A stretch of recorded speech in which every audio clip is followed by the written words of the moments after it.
Everyone, कैसे हो आप सब। I hope you will be all good. आप सभी अच्छे होंगे और मैं भी बहुत अच्छी हूँ। तो स्टूडेंट, मैं डेली की तरह फिर से आपके लिए एक न्यू टॉपिक लेकर आई हूँ। वीडियो को आप एंड तक देखिएगा, ज्यादा से ज्यादा लाइक शेयर सब्सक्राइब कीजिएगा। स्टूडेंट, प्रेजेंट टेंस कैसे बनाए जाते हैं, प्रेजेंट टेंस की डेफिनेशन क्या है, इंट्रोगेटिव सेंटेंस कैसे बनाए जाते हैं, नेगेटिव सेंटेंस कैसे बनाए जाते हैं। अगर आपको स्ट्रक्चर नहीं आता है, डेफिनेशन नहीं आती है, तो मैं सेपरेट वीडियोस बना चुकी हूँ, उसमें जाके आप सीख सकते हैं। केवल मैं आज आपको सिखाने वाली हूँ कि एक सेंटेंस को आप एफर्मेटिव में, नेगेटिव में एंड नेगेटिव इंट्रोगेटिव सेंटेंस में कैसे बनाओगे, वो मैं आपको सिखाने वाली हूँ। आज मैं आपको कोई भी डेफिनेशन, स्ट्रक्चर या प्लूरल सिंगुलर के बारे में नहीं बताऊंगी। केवल मैं आज एक ही सेंटेंस को affirmative, negative, interrogative and negative interrogative में बनाना सिखाऊंगी। सबसे पहले आपको कोई भी सेंटेंस बनाने से पहले उसका स्ट्रक्चर क्लियर होना चाहिए, उसकी डेफिनेशन क्लियर होनी चाहिए। अगर आपका स्ट्रक्चर क्लियर है तो आप सेंटेंस बना सकते हो। अगर आपका स्ट्रक्चर क्लियर नहीं है तो लाइफ में आप कभी सेंटेंसेस नहीं बना सकते। अगर आपको अपनी बेसिक ग्रामर स्ट्रॉन्ग बनानी है तो बच्चे सबसे पहले स्ट्रक्चर एंड डेफिनेशन क्लियर होनी चाहिए, तभी आप सेंटेंसेस बना पाओगे, सही वर्ड्स का यूज कर पाओगे। देखिए स्टूडेंट, स्टार्ट करते हैं बिना कुछ देरी के। तो फर्स्ट सेंटेंस क्या है, एक सेंटेंस को ही हम नेगेटिव, इंट्रोगेटिव, एफर्मेटिव में बनाएंगे। कैसे बनाएंगे? फर्स्ट सेंटेंस है बच्चे, तुम अंग्रेजी बोलते हो। जिन बच्चों पर सेंटेंस बनाना आता है उन्हें पता होगा कि ये सेंटेंस एफर्मेटिव का है, नेगेटिव का है या इंट्रोगेटिव का है।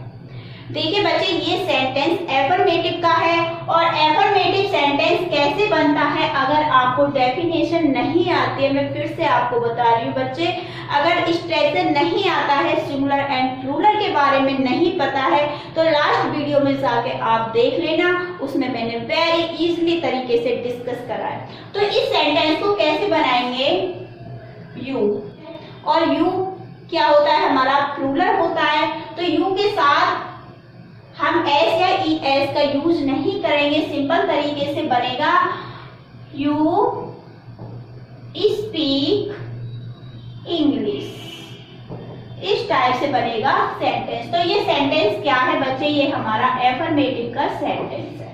अंडरस्टैंड? अब इसी सेंटेंस को नेगेटिव में कैसे बनाएंगे, तुम अंग्रेजी नहीं बोलते हो।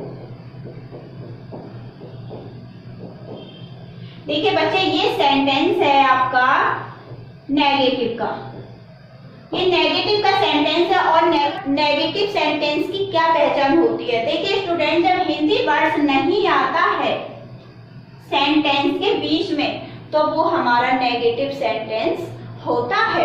अगर आपको सेंटेंस अच्छे से क्लियर करने हैं तो आपको definition, structure, singular and plural ये सभी आपको क्लियर करना पड़ेगा, तभी समझ में आएगा। नेगेटिव सेंटेंस में क्या लगाते हैं, अगर सब्जेक्ट सिंगुलर है तो डज नॉट का ऐड करेंगे, अगर प्लूरल है तो डू नॉट का ऐड करेंगे। अंडरस्टैंड? तो कैसे सेंटेंस को बनाएंगे, you do not speak English, इस टाइप से बनेगा सेंटेंस। आई होप आपकी समझ में आया होगा। अगर ये आपका सिंगुलर होता, तुम की जगह वह होता, रोहन होता, किसी का भी नाम होता, तो आप डस का ऐड करते। यहाँ पर ये क्या है, आपका प्लूरल है, यू प्लूरल होता है, यू वी दे, ये क्या होते हैं, प्लूरल होते हैं, तो यहाँ पर सीधा सीधा डू ऐड किया जाएगा और नहीं के लिए नॉट आएगा। क्लियर? तो ये हो गया आपका नेगेटिव सेंटेंस, इस टाइप से बनता है नेगेटिव सेंटेंस। अब इसी सेंटेंस को थर्ड इंट्रोगेटिव सेंटेंस में कैसे बनाएंगे, इंट्रोगेटिव सेंटेंस कैसे होते हैं या कैसे आप पहचान करोगे कि इंट्रोगेटिव सेंटेंस कैसे पहचान सकते हैं। देखिए, जब सेंटेंस के स्टार्टिंग में क्या वर्ड्स आता है तो वो आपके इंट्रोगेटिव सेंटेंस होते हैं। तो देखिए कैसे आता है, क्या तुम अंग्रेजी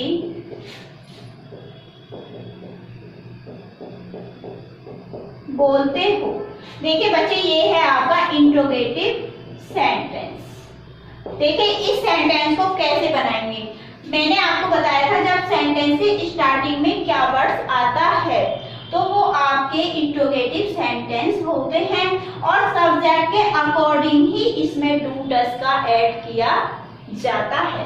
तो सिंपल सा कैसे बनाएंगे, देखें जब सेंटेंस के स्टार्टिंग में क्या आता है तो उसके लिए आप व्हाट व्हेन वेयर का यूज नहीं करोगे, सीधा सीधा उसके लिए आपको डू डस को ऐड करना होगा क्योंकि ये आपका इंट्रोगेटिव सेंटेंस है। अगर WH फैमिली वाले सेंटेंस होते तो उसमें व्हाट का यूज किया जाता है। तो इसमें क्या ऐड किया जाएगा बच्चे, इसमें डू को ऐड किया जाएगा क्योंकि यू क्या है आपका प्लूरल है। देखिए स्टूडेंट, सबसे पहले आपको प्लूरल एंड सिंगुलर के बारे में भी पता होना चाहिए, जभी आप वर्ड्स को ऐड कर सकते हो। अगर आपको नहीं पता है तो आप राइट वर्ड्स को ऐड नहीं कर सकते।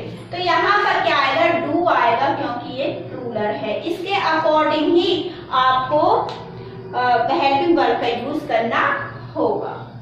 तो ये क्या है, प्लूरल है, तो अब इसके बाद आपको सब्जेक्ट को ऐड करना होगा।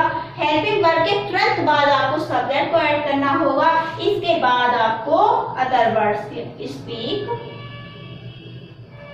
स्पीक इंग्लिश, इस टाइप से बनेगा सेंटेंस। तो ये क्या है आपका इंट्रोगेटिव सेंटेंस है। आई होप आपकी समझ में आया होगा, इतना आपका क्लियर हुआ। अगर स्टूडेंट आपकी डेफिनेशन इस तरह से क्लियर नहीं है तो लास्ट वीडियो में जाके आप सीख सकते हो, उसमें मैंने बहुत अच्छे से सिखाया है। अब देखिए स्टूडेंट, इस इंट्रोगेटिव सेंटेंस को नेगेटिव एंड इंट्रोगेटिव सेंटेंस में कैसे बनाएंगे। मैंने आपको बताया था कि एक ही सेंटेंस को एफर्मेटिव में भी बनाना है, नेगेटिव में भी बनाना है एंड इंट्रोगेटिव में भी बनाना है, नेगेटिव इंट्रोगेटिव में भी बनाना है। तो देखिए इसी सेंटेंस को बच्चे नेगेटिव एंड इंट्रोगेटिव में बनाना है। कैसे बनाएंगे, क्या तुम अंग्रेजी नहीं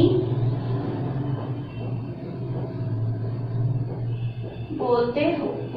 देखिए बच्चे सेंटेंस को कैसे बनाएंगे, ये सेंटेंस क्या है, ये आपका नेगेटिव भी है एंड आपका इंट्रोगेटिव भी है।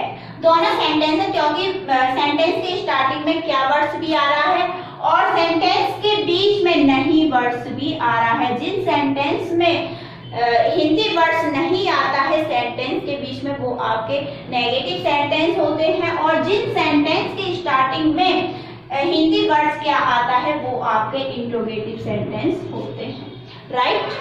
अब देखें इस सेंटेंस को कैसे बनाएंगे। आई होप इतना आपकी समझ में आया होगा। अगर बच्चे सेंटेंस बनाना नहीं आता है तो डेफिनेशन और स्ट्रेसेस, सिंगुलर एंड प्लूरल सीखना आपके लिए बेहद जरूरी है। इस सेंटेंस को कैसे बनाएंगे, सबसे पहले ऐसे ही बनेगा जैसे मैंने आपको ये बनाया था कि सब्जेक्ट के अकॉर्डिंग ही आपको डू डस का ऐड करना है। अगर तुम की जगह किसी का नाम होता रोहन तो डस आता, डस रोहन। किसी लड़की का नाम होता, ये सिंगल होता, किसी एक पर्सन का नाम होता, क्या होता है कि स्टूडेंट सिंगुलर वन से रिलेटिव होता है एंड प्लूरल टू से रिलेटिव होता है, क्लियर। तो देखिए कैसे बनाएंगे, यहाँ पर ऐड करेंगे बच्चे डू, यू, क्लियर। अब इस सब्जेक्ट के तुरंत बाद आपको लाना होगा नॉट, स्पीक इंग्लिश, इस टाइप से। आई होप आपकी समझ में आया होगा। ये हो गया आपका नेगेटिव एंड इंट्रोगेटिव क्योंकि इसमें डू भी आ गया है और इसमें नॉट भी आ गया है। Do you not speak English, तो ये आपका होगा mix sentence, negative and interrogative sentence. Student important point, अगर नेगेटिव सेंटेंस में कभी नहीं वर्ड्स आता है सेंटेंस के बीच में, जैसे सपोज कीजिए इसी सेंटेंस को बनाएंगे, तुम कभी अंग्रेजी नहीं बोलते हो। ठीक है बच्चे, अगर सेंटेंस में कभी आता है तो नॉट का ऐड नहीं करेंगे, केवल नेवर का ही ऐड करेंगे। देखिए कैसे बनाएंगे, यू नेवर स्पीक इंग्लिश, इस टाइप से बनेगा सेंटेंस। अंडरस्टैंड?